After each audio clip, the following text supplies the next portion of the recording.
ए दीदी चर्चा कराइला भोला हे अंगनावा। ए दीदी चर्चा कराइला भोला हे भवनवा। आई हे भवनवा भोला आई हे भवनवा। आई हे भवनवा भोला आई हे भवनवा। ए दीदी चर्चा कराइला भोला आई हे भवनवा। ए दीदी चर्चा कराइला भोला आई हे अंगनावा। टूटही मड़ैया भोला के मन भावे। टूटही मड़ैया भोला के मन भावे। ए बहिना आसन लगाई द। ए बहिना आसन लगाई द भोला आई हे अंगनावा। ए बहिना आसन लगाई द भोला आई हे अंगनावा। ए दीदी चर्चा कराइला गुरु आई हे भवनवा। ए दीदी चर्चा कराइला गुरु आई हे अंगनावा। कनैल के फूलवा भोला के मन भावे। कनैल के फूलवा भोला के मन भावे।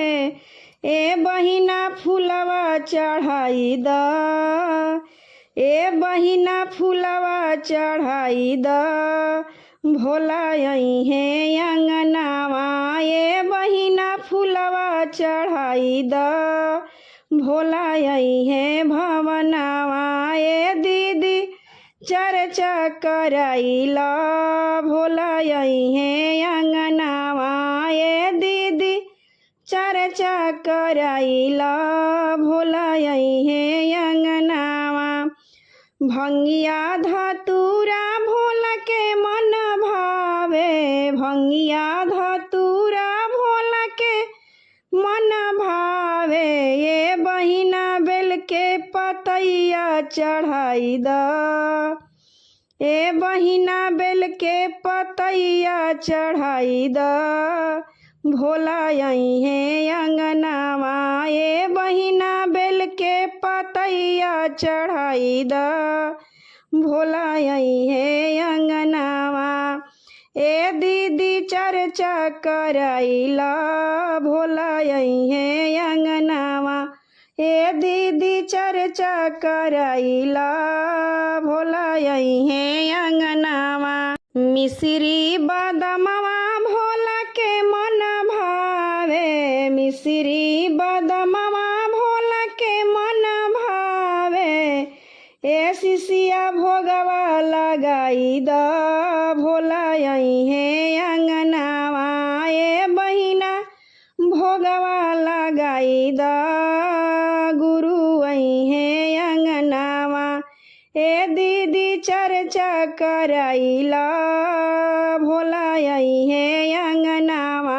ए दीदी चर्चा कराइला भोला आई हे अंगनावा।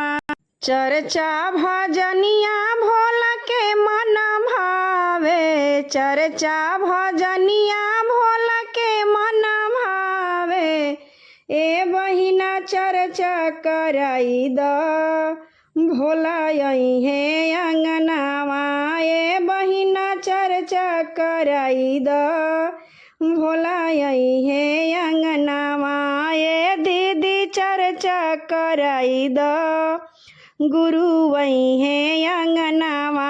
ए दीदी चर्चा कराई द गुरु आई हे भवनवा। पहिला में दया मांगब दूसरा में चर्चा। पहिला में दया मांगब दूसरा में चर्चा। ए बहिना चर्चा कराई द। ए बहिना चर्चा कराई द गुरु आई हे भवनवा। ए बहिना चर्चा कराई द गुरु आई हे भवनवा। ए दीदी हवन कराई द भोला आई हे अंगनावा।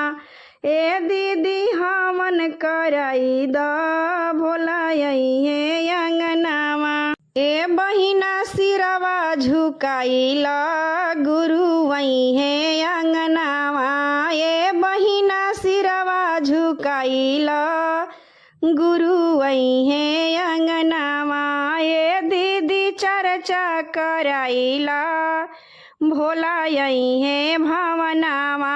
ए दीदी चर्चा कराइला गुरु अइहे अंगनावा।